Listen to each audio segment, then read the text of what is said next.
নমস্কার, daily food with me চ্যানেলে আপনাদের সকলকে স্বাগত। আজকে আমি লাল শাকের চচ্চড়ি করে দেখাবো।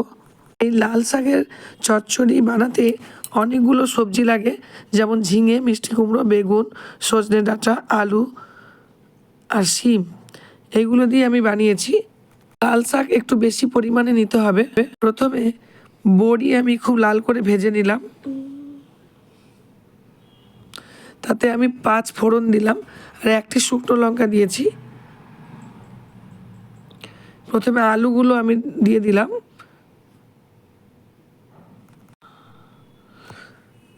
তারপরে শিম দিয়ে দিলাম, মিষ্টি কুমড়ো দিয়ে দিলাম, সজনে ডাঁটা,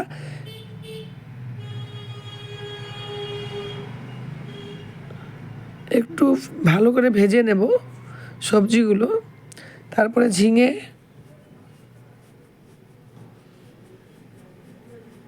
বেগুন, একটু হলুদ বাটা দিয়েছি, মিনিট 5 ঢাকা দিয়ে দিলাম। এইদিকে আমি সর্ষে নিয়েছি মশলার জন্য, 2 কাঁচা লঙ্কা, একটু তেল আর অল্প লবণ নিয়েছি, দিয়ে ভালো করে পেস্ট করে নেব। মশলা আমার রেডি হয়ে গেছে। এইদিকে আমার সবজিগুলো দেখুন একটু নরম হয়ে এসছে। এবার আর একটু ভেজে নেব।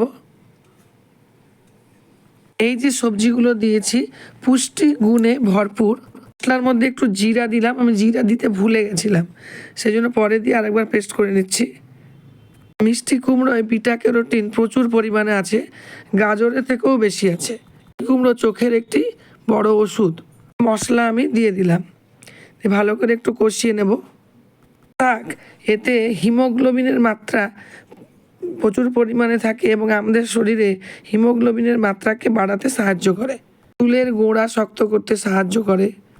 এই লাল শাকে প্রোটিন, শর্করা, খনিজ পদার্থ, খাদ্য শক্তি, vitamin B1, B2, vitamin C প্রচুর পরিমাণে আছে।